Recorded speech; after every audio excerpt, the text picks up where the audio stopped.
Thursday, March 24th, our first official day of vacation. We're in Athens, Greece right now, and by the end of today, we're gonna be in a whole new city, a whole new country, and really a whole new part of the world. So, let's go. Jordan had been high on our list for a really long time, but we wanted to do it right. So we decided to take a full week off of work and fully enjoy, which is kind of a big deal for us. Checking in Athens airport. Surprisingly, only a 2-hour flight to Amman. Didn't realize that we hadn't selected our seats, and now they gave us seats that are not together. She's in 9H and I'm in 12H. Like, what the fuck? Get it together.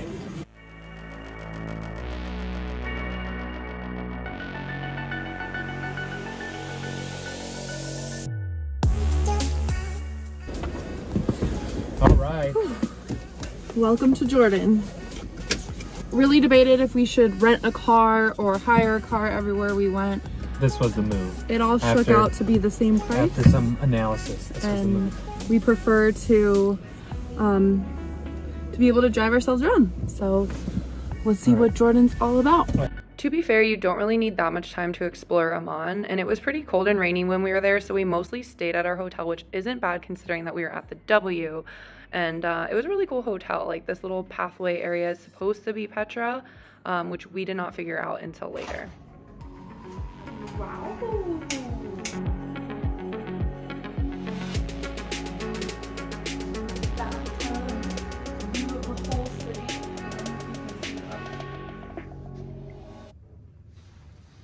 We have made it.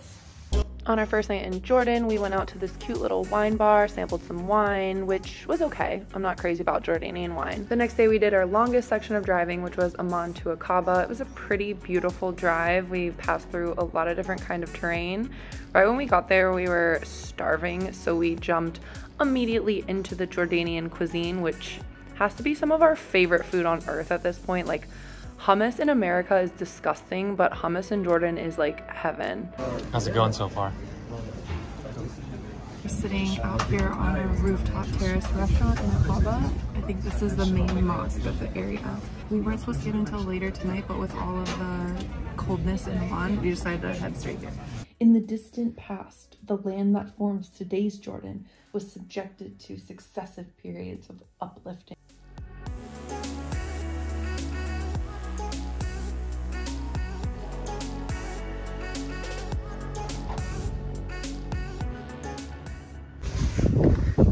We're all zooted up, ready to go diving in the Red Sea. I think on the agenda today we're going to see a wreck dive and maybe some tanks, hopefully some cool fish.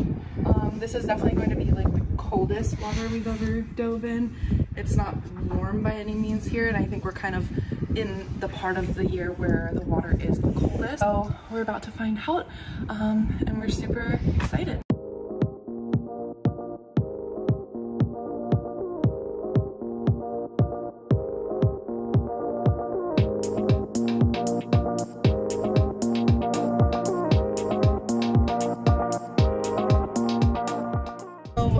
Hi everyone, we've officially crossed over into the Wadi Rum area, and so far it's quite deserty. As expected. Checks out, it is in fact a desert. Hoping to warm up a little bit too. Kind of bailed on our second dive in Aqaba because even with a wetsuit on, it was just too cold. Definitely thought Jordan would be warmer at the end of March, but it's a bit chillier than we expected.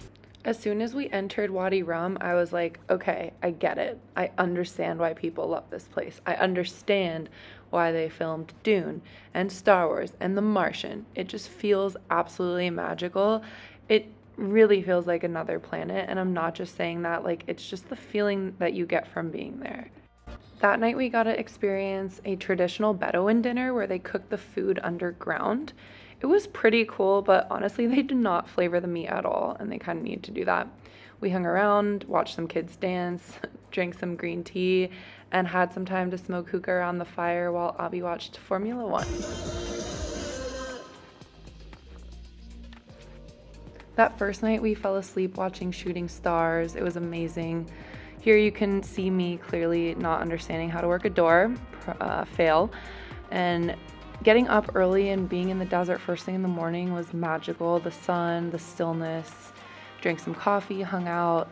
We actually met some friends the day before in Aqaba and decided we would take the entire day with them to explore the whole desert via 4x4. The whole experience took 6 hours, but it was absolutely worth every minute.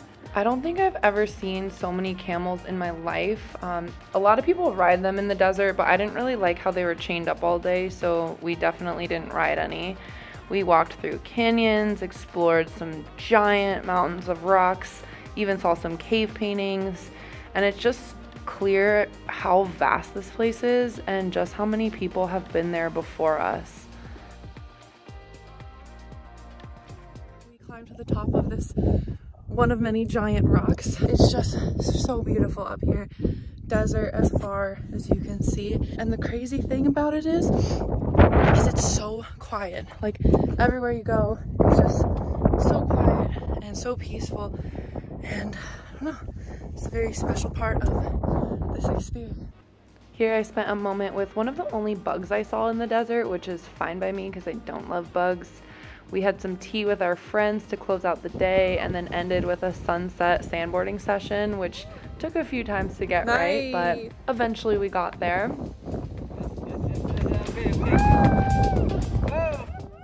Soon after sandboarding, we watched a glorious sunset behind the mountains, and for a moment I just closed my eyes and pretended like I really was on Mars. So if anyone's watching this who has like a spaceship or anything or connections, please take us. I'll do literally anything to go to Mars.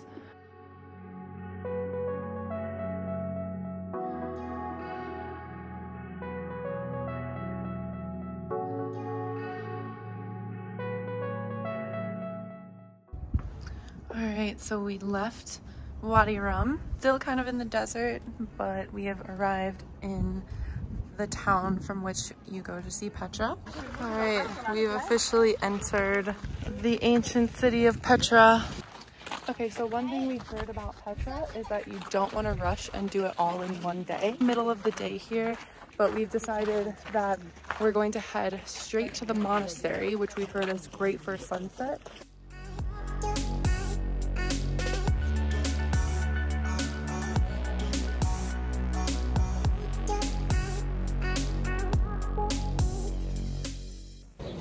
It's really cool. Much bigger than I expected.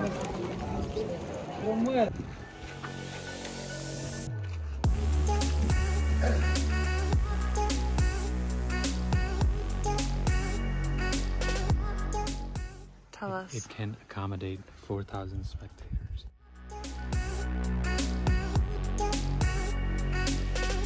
If you go to Petra, you absolutely must do the monastery. Don't get too tired and forget to go, and don't ride the donkeys up there. They look tortured.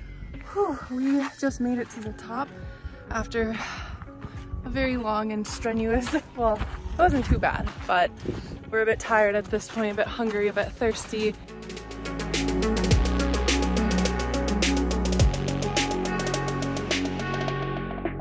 We're headed to Petra day 2. We got back last night around 10, and after dinner we honestly just collapsed like 8 miles climbing to the monastery. It was absolutely beautiful, but it was so exhausting, and we did not expect to be that tired. Going for around 2 to see everything we missed, take some photos, going all out wearing a dress today and kind of wondering if I'm gonna freeze, and crossing my fingers that I don't. The dress maybe wasn't the best call in the world. It's really just the wind. One thing to note about being in this part of Jordan is the weather can change really quickly, a lot of times based on the wind. So you can go from wearing a winter coat, scarf and gloves to wanting to shed all of those layers and wearing a tank top when the sun comes up.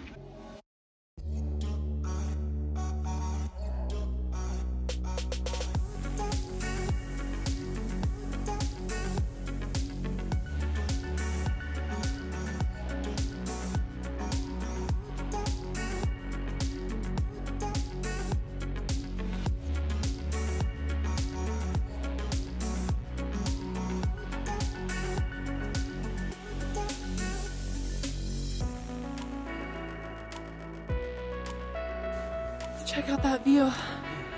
Dude. Honestly, just stopping to film to catch my breath. What trail are we on? Al Kapta Trail. It kind of takes you a secret route to see the treasury from the top. If not, a lot of guys are standing by to like sell you on taking you to the viewpoint, but we decided to go the long way and the hard way. When we got to the top, we just took a moment to not talk, not take photos, just really sit there and take in the view. We were completely alone up there for a bit. It's just so amazing to look at what people have built thousands of years ago. It was such a special moment. Didn't get a chance to properly film our hotel, the Old Village Resort in Petra. It's really pretty. I don't think it was worth the price though. That's all I will say. I'll be 100% honest. Nothing to compare it to here in Petra. I don't know if just things are kind of overpriced here in general. But yeah, and we weren't in the hotel that much either. So I think moral of the story is just book a cheaper hotel if you're not gonna be in it. Petra, before we hit the road to the Dead Sea. We really enjoyed our time in Petra. We're so exhausted. Like, it is not an understatement that it is an exhausting experience. Right shoes, water, sleep, take breaks, all that stuff. But definitely, I think either plan on 2 days in Petra at least, or be in like the best shape of your life and like drink like 5 Red Bull. Don't drink 5 Red Bulls. That's too much. Actually, don't even drink 1 Red Bull, because I chugged a Red Bull before we entered Petra yesterday, and I crashed as we were walking up the steps to the monastery, so not the best idea.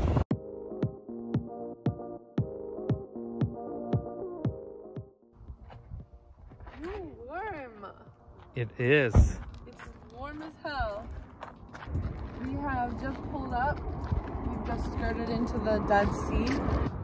Oh man, it is hot. It's hot, yeah. Well, it's nice. Legitimately hot out. I was not getting out. I was not expecting to get out of the car and to have it feel like I was in Las Vegas. Yeah.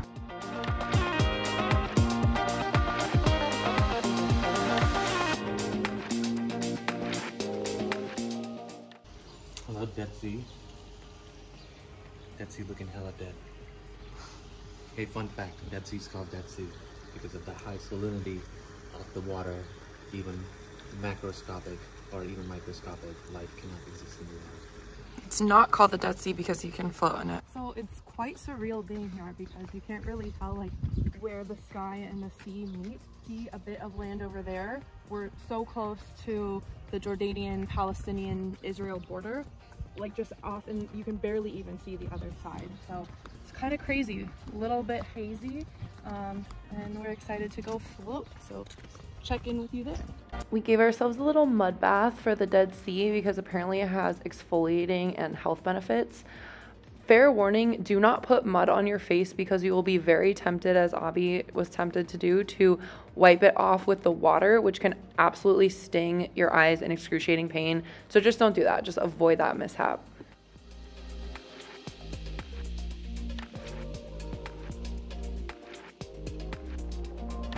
We just drove from the Dead Sea to Jerash. There's a lot of Roman ruins here, and we were kind of debating whether or not we should look at them in Amman or drive a bit further north to Jerash. So we're about to see some more old shit. We're in the old city of Jerash. And the city was built in what, 1st century AD. Jerash is definitely worth visiting if you like exploring Roman ruins. I think at that point we were just a little bit tired from so many days of walking around looking at old stuff. So we didn't take too many videos here, but we still spent a really special afternoon exploring the area before driving back to Amman and having one last night, one last amazing dinner of delicious Jordanian food. Hey there, checking in. Headed out of Jordan soon. We didn't really take much videos for the last day, last night, just because we were so exhausted. We finished up our trip with the most amazing Jordanian cuisine. It was honestly hard to beat what we had had so far, but this might just take the cake. And then we packed up the next day and left to the airport. And all, if Jordan isn't on your list, now it definitely should be. We can't recommend it enough, and we honestly can't wait to explore more of the region. So thanks for watching.